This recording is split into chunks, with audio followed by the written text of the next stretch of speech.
La libertad de ser quien soy. Capítulo 3. Cambia, todo cambia. Tengo que reconocer que al comenzar con este capítulo y el siguiente, me invade una sensación de nerviosismo y emoción a la vez. La verdad es que quiero serle fiel a los cientos de personas que escuché y no quiero que los condicionamientos de la educación interfieran en cómo describo lo que ha pasado estos años desde que escribí Viva la Diferencia. Mi primer libro me generó muchas contradicciones. Por un lado, me puso en un lugar de bestseller. Me trajo requerimientos de traducción de muchos países, felicitaciones de psicoanalistas franceses, premios y exposición. Pero al mismo tiempo, el estudio provocó críticas por ser conservador y machista, entre otras, que fueron muy injustas. La verdad es que en esa época costaba mucho entender que lo femenino y lo masculino no era lo mismo que mujer y hombre, cosa que hoy resulta mucho más natural. Hoy ya entendemos que sexo y género no es lo mismo, y la gente que no lo entendió en esos años pensó que generalizaba entre hombres y mujeres, cuando esa caminata tenía otra función. Lo que quiero decir es que mucha gente pensó que yo polarizaba los sexos, llegando a generalizaciones casi absurdas, cuando lo que estaba haciendo era hablar desde el género. Las personas que sí captaron mi motivación comprendieron que era un estudio inclusivo en el que muchos homosexuales y personas trans se sintieron muy reconocidas en cada palabra. Lo otro que produjo confusión fue que todo lo expresado en ese libro no era necesariamente mi opinión, sino que correspondía a las voces de muchos y muchas que yo solo intenté traducir con la mayor honestidad. Después de todo el tiempo transcurrido, muchas cosas se han explicitado y en buena hora han cambiado profundamente. Todos y todas estamos aprendiendo una nueva forma de entender la identidad de género y lo que se entiende hoy como perspectiva de género. Todos somos alumnos nuevos de un sistema que por años fue mirado desde lo masculino, dominando en nuestras cabezas un sistema patriarcal que modifica el lenguaje, las acciones y sobre todo y profundamente nuestra forma de pensar. Lo que haré es ir explicando todo lo desarrollado en Viva la Diferencia y mostrarles cómo, gracias a la gente, fui descubriendo los cambios que han sucedido en cada uno de los puntos explorados en esa caminata tan querida por tantos. Toda esa aventura comenzó apelando al inconsciente colectivo y viendo qué pasaba cuando les mencionaba a las personas las palabras espermatozoide, útero, óvulo u ovario. En esos tiempos no había discusión respecto de que el espermatozoide estaba asociado a la palabra carrera, velocidad, competencia, desafío, batalla, guerra y conquista, entre otras, mientras que óvulo y las demás palabras se asociaban a nido, resistencia, meta de la carrera, calor y unión, entre otras. Este ejercicio ahora fue muy distinto, ya que todas estas asociaciones se mezclaban y por ambos lados se mencionaban las palabras vida, amor y creación, que antes no estaban integradas. Lo que no cambió fueron las palabras retención asociada a lo femenino y soltar para lo masculino.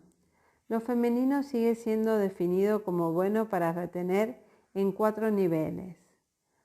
1. En lo físico, retiene líquido, tiene celulitis, tiene la constipación y el estreñimiento, le cuesta transpirar, etc. 2. En las cosas, tiende a guardar a veces cosas innecesarias por las dudas o por si acaso. Le cuesta botar desde recuerdos hasta comida, ropa y tantas otras cosas que uno nunca sabe cuándo se pueden necesitar. 3. En la memoria. Tiende a tener una estupenda memoria emocional, recordando todo con detalles asombrosos. 4. En la comunicación. Tiende a ser reiterativo, preguntón y a veces insistente en la comunicación. Generalmente desarrolla largas conversaciones y le cuesta terminar discusiones. Las características asociadas a lo femenino desde esta perspectiva de la retención han sufrido cambios notorios con el tiempo.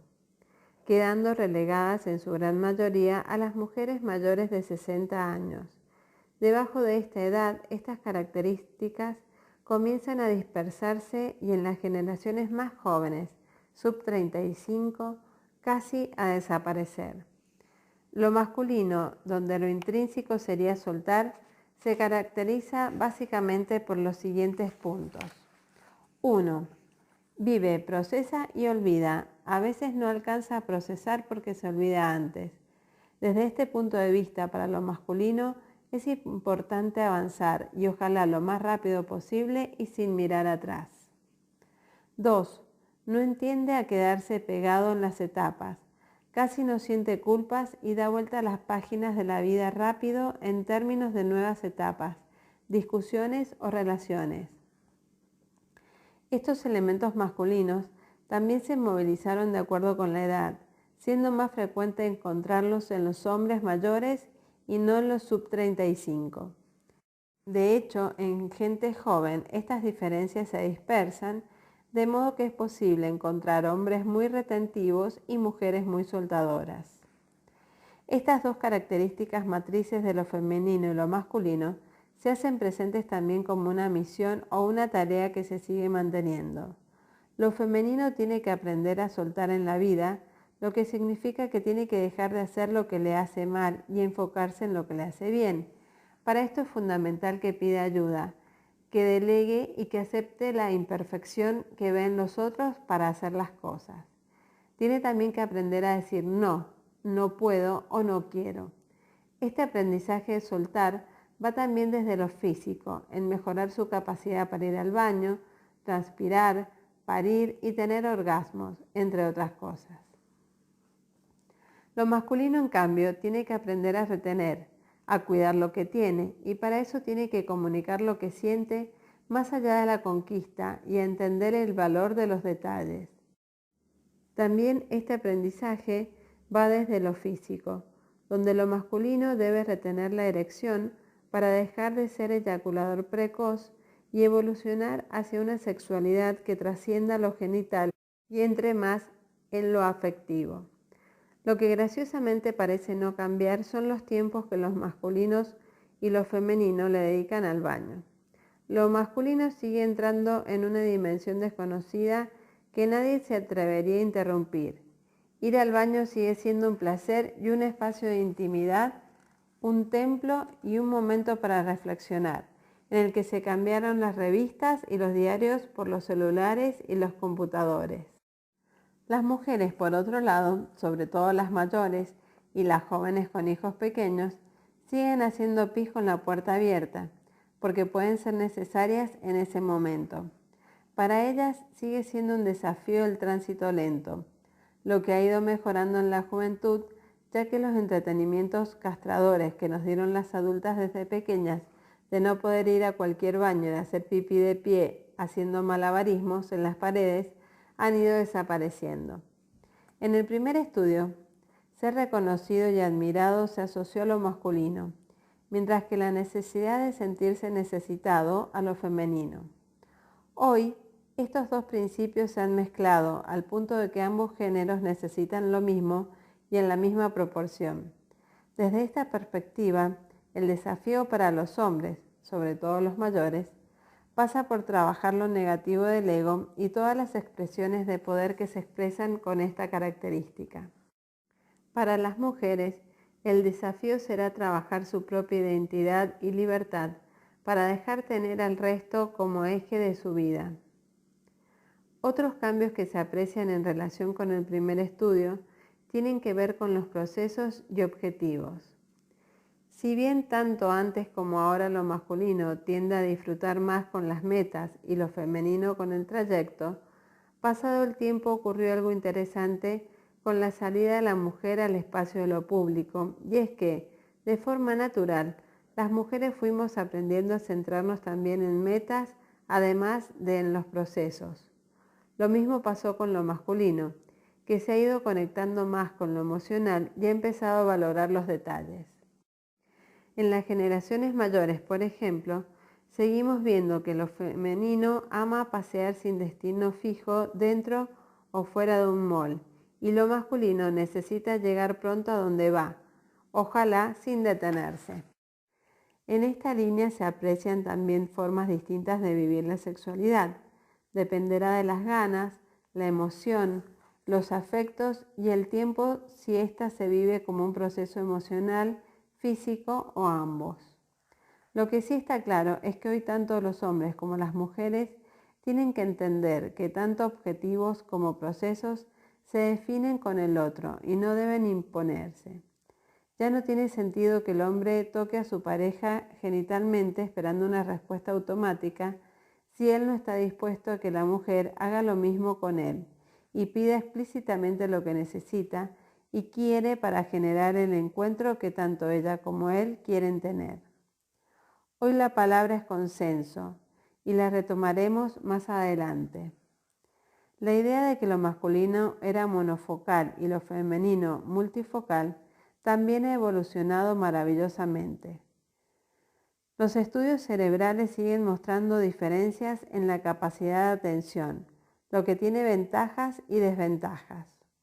Por un lado hace que lo masculino, que se centra en una sola cosa, sea eficiente a la hora de terminar lo que empieza y que lo femenino, que pone su atención en muchas cosas al mismo tiempo, le cueste más, pero que gane mucho contemplando las múltiples aristas de una determinada situación. La tecnología, por ejemplo, ha sido un buen instrumento para que lo masculino aprenda a concentrarse en varias cosas al mismo tiempo y lo femenino sea más eficaz a la hora de focalizar, ya que ésta nos obliga a estar pendientes del teléfono al mismo tiempo que de los niños o de la televisión. En términos de que lo masculino es más visual y lo femenino más auditivo, quizás como ninguna otra diferencia mencionada en la aventura anterior, en esta se aprecia el cambio generacional y cultural y muestra cómo algo que parecía ser neurofisiológico termina modificándose por los cambios sociales. Es llamativo cómo las mujeres hemos aprendido a incorporar lo visual como un elemento clave en nuestra manera de procesar la información y cómo lo masculino ha aprendido a valorar al escuchar. En lo que sí se mantiene esta diferencia es en lo que tiene que ver con el deseo sexual que deriva de nuestra constitución física. Un descubrimiento que me dio mucha alegría fue el hecho de que, dado que el deseo sexual femenino no se puede ver como si lo masculino, era muy frecuente que las mujeres mayores fingieran o exageraran sus orgasmos, postergándose en el marco de esta cultura patriarcal que nos entrenó para satisfacer y no para ser satisfechas. Gracias a los avances culturales, ya que hoy se puede hablar de estos temas con libertad, estos orgasmos fingidos están desapareciendo. Gracias a que lo masculino ha ido integrando más el escuchar y la conversación, su exigencia por el desempeño sexual, muy centrada en lo visual, el tamaño del pene, por ejemplo, ha ido disminuyendo. En relación con el juego, lo que ha pasado es simplemente maravilloso. Recuerdo como en mi carrera de psicología, casi sin darnos cuenta, nos enseñaban los juegos de roles de la psicología del desarrollo que perpetuaban el machismo y las dinámicas del poder. Yo misma en Viva la Diferencia explicaba que lo femenino dejaba de jugar a temprana edad, juegos que además potenciaban conductas que le servirían en su desempeño de mujer adulta, a diferencia de lo masculino que no dejaba de jugar nunca. Esto, que hoy mientras lo escribo me parece horroroso y machista, en ese momento era evidente. Es maravilloso hoy ver niñas entreteniéndose con juegos tradicionalmente masculinos y a niños con elementos que antes solo usarían las mujeres. Sin embargo, debo decir que, si bien todavía nos atacan muchos miedos y tendemos a seguir con categorías femeninas o masculinas para ayudar en la definición de la identidad desde lo externo, más que de lo interno, esto ha ido cambiando. El juego es experimentación y es bueno explorar de acuerdo con las necesidades de los niños y niñas y no desde lo que de afuera nos parece que es necesario para ellos. Este elemento es clave para ejercer la libertad de ser quienes somos en nuestra vida. Cuando caracterizaba lo femenino como retentivo, basado en procesos multifocal y auditivo, también lo definía como externalista, lo que quería decir que las causas de sus conductas estaban puestas afuera, facilitando así su posición de víctima que nunca tenía la culpa de nada. Si estaba con sobrepeso era por factores hormonales, porque ella no come nada pero se hincha. Si se le quemaba la carne era problema del horno, y así con todo lo que le ocurría. Lo más grave de este mecanismo, en el que todavía están atrapadas no pocas mujeres mayores, es que no solo ponían las culpas afuera, sino que también las fuentes de su felicidad. De aquí se deriva la búsqueda del hombre ideal y de enfrentarse pasivamente a la sexualidad, por ejemplo. Siempre he pensado que este testimonio generó como reacción en las generaciones más jóvenes el que éstas aprendieran a ser protagonistas de sus propias vidas, generándose sus propios sueños sin necesitar ni esperar que otro viniera a cumplirlos. Tengo que reconocer que tanto mi generación, la de personas de 50 años como las de personas de 40, oscilan entre ambos polos, la culpa y la autonomía. En muchas de las características todavía nos quedan algunas culpas y nuestra formación patriarcal nos hace a veces dudar entre avanzar o no hacia la completa autonomía e internalización. Con este concepto me refiero a aquella premisa, en un principio de dominio masculino, basada en que se es feliz si se logran los objetivos personales, sin importar nada más. Esto ha ido cambiando al entender que si logramos objetivos en la vida es importante que salgamos hacia afuera de nosotros mismos para agradecer a las personas que nos quieren, que sin duda ayudaron en ese logro. En términos de la libertad es fundamental entender que tenemos que transitar desde lo externo hacia lo interno, saliendo hacia afuera solo para agradecer. Este es un aprendizaje para todos y todas que nos llevan a entender que el cuidado de los afectos es la mejor cuenta de ahorro que podemos tener. Si pensamos en la vejez, es mucho más común ver a hombres solos que a mujeres solas. Las mujeres parecen tener una vejez más acompañada, dado el cuidado que han puesto en los procesos y detalles afectivos, e incluso su capacidad para retener. Parece ser que lo soltador de lo masculino y su obsesión por los objetivos, más la internalización constante y su indiferencia frente al resto, y le pronostica una vejez más solitaria. Al analizar cómo han ido cambiando las características analizadas, parece haber una brecha generacional importante. En las personas de menos de 40 años, menos diferencias entre lo femenino y lo masculino, menor polarización y también mayor conflicto con lo patriarcal. Un cambio importante que me gustaría mencionar es aquel que dice relación con el llamado pensamiento mágico femenino. Este concepto se define como una permanente comparación entre la realidad y el ideal que una mujer tiene en su cabeza. El ideal de un pelo liso en un comercial de un shampoo, por ejemplo, en contraste con la realidad de mi cabello. Esto corre para cosas cotidianas como para las relaciones afectivas de toda índole, maternales, de pareja, etc. Esta estructura deriva en el clásico ejemplo de ¿dónde quieres cenar? Donde tú quieras, me da lo mismo. Lo que la mujer busca con esta respuesta es que él adivine dónde quiere cenar porque la conoce. El pensamiento mágico ha disminuido mucho en la cabeza de la gran mayoría de las mujeres, por lo menos en lo que a los otros se refiere. Ya somos capaces de agradecer lo que tenemos y de pedir lo que necesitamos sin esperar que ocurra la magia. En este sentido, la independencia económica parece ser clave a la hora de satisfacer nuestros deseos sin tener que dar explicaciones. Desde aquí, el tema del trabajo fuera de casa con un ingreso no solo aparece como importante en el círculo del pensamiento mágico, sino que va a ser clave en el manejo de la violencia de género que revisaremos más adelante. Tengo de todas formas serias dudas de que el pensamiento mágico haya desaparecido en nuestro mundo secreto y privado, así como en la observación de nuestros cuerpos, también en la definición de lo que es una relación, el maltrato o la violencia, sobre todo en las mujeres de más de 40 años.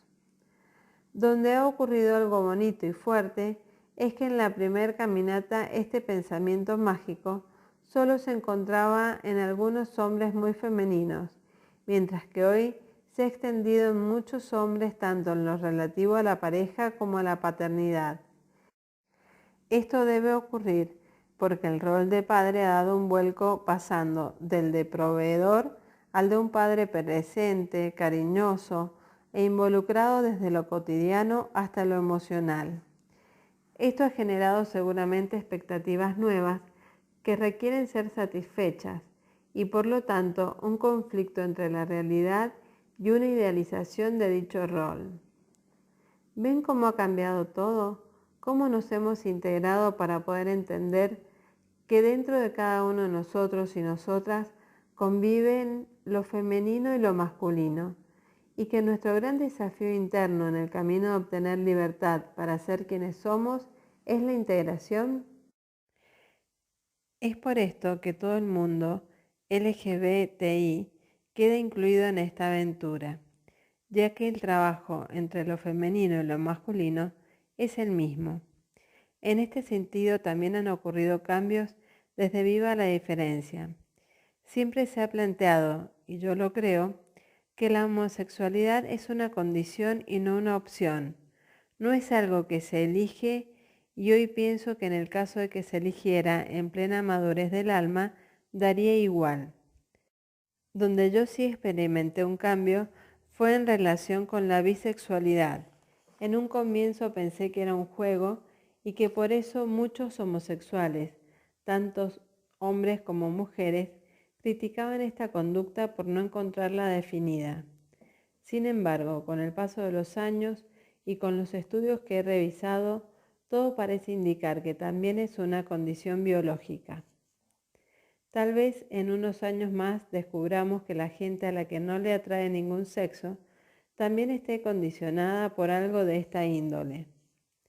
Lo importante aquí es entender que si bien hemos avanzado en la inclusión, todavía tenemos muchos prejuicios y miedos producto de nuestra ignorancia y del miedo a la diversidad. En este concepto de integración es desde donde personalmente entiendo la adopción homoparental como igual de razonable que la heterosexual. El fundamento de esto es que lo que está en la base de un desarrollo sano es que en la familia, cualquiera sea su forma, debe haber elementos femeninos y masculinos, y no necesariamente un hombre y una mujer. Si no fuera así, todos los niños de América Latina criados por la madre y la abuela, modelo tremendamente frecuente, o solo con el padre tendrían alteraciones, y eso no es así. Sé que este ejemplo les puede parecer reduccionista a muchos, pero créanme que sin considerar el amor como un elemento fundamental y transformador, los elementos masculinos y femeninos trascienden el ser hombre o ser mujer. Estoy segura, después de esta caminata, de que si educáramos en el amor, en el aprender a escucharnos desde pequeños y pequeñas, con límites claros y buena capacidad para hacernos preguntas desde el silencio, aprenderíamos a expresar lo que sentimos y nuestro camino hacia descubrir y expresar nuestra identidad sería libre y con menos miedos, prejuicios e ignorancia. Me retumba en el corazón lo que decía en mi libro No quiero crecer, de que para educar bien a un hijo o a una hija se necesitaba 5 cosas: ternura, firmeza, fuerza de voluntad, paciencia y sentido del humor. Hoy agregaría creatividad y espiritualidad como sentido de trascendencia y no como religión. hemos dado un nuevo paso en nuestro camino a la libertad, el de entender lo femenino y lo masculino como un proceso de integración y no como una predeterminación definida y rígida de identidad. Ahora veremos los cambios sociales que hay que generar desde el mundo interior para ir liberándonos de estos modelos patriarcales que nos quitan la libertad, tanto a hombres como a mujeres, y que ha sido toda una revolución en estos últimos tiempos. Del ni una menos, el Me Too y tantas otras que nos han hecho aprender a todos y todas. Este es sin duda otro camino hacia la libertad. Quiero hacer un apartado antes de comenzar el próximo capítulo. Es como una declaración de principios y consiste en transmitirles que no soporto la palabra tolerancia. Todos podrán decir que para llevar a cabo estos cambios que estamos transitando, se necesita como condición básica desarrollar esta palabra en el corazón de todos y todas. Bueno, en mí no van a encontrar esta palabra, por lo menos desde lo positivo, ya que en el sentido más profundo me parece una palabra antidemocrática, jerárquica y que envuelve un sentido de superioridad que no me gusta. En el discurso es como si yo dijera, yo, que soy tan buena, te tolero en tal o cual característica distinta a mí. En este sentido, esta palabra refleja un esfuerzo que hace el que tolera, con un cierto dejo de sacrificio, que no parece genuino ni generoso. Creo que la palabra que tenemos que desarrollar, y que por cierto es mucho más difícil, es la palabra aceptación. Esta palabra sí que es genuina, generosa y democrática. Es una palabra que lleva implícito un compromiso emocional y una mirada hacia el otro cariñosa e igualitaria. Por eso, en lo que queda de este camino, usaré esta palabra para hablar de una real inclusión y como un requisito fundamental en la trama social para permitir que el otro sea lo que quiera ser, desde la bondad y el crecimiento espiritual profundo. Ojalá todos y todas hiciéramos este trabajo interno, de aceptar desde el corazón la diversidad en el sentido más amplio, y no desde una tolerancia que solo parece ser un esfuerzo intelectual.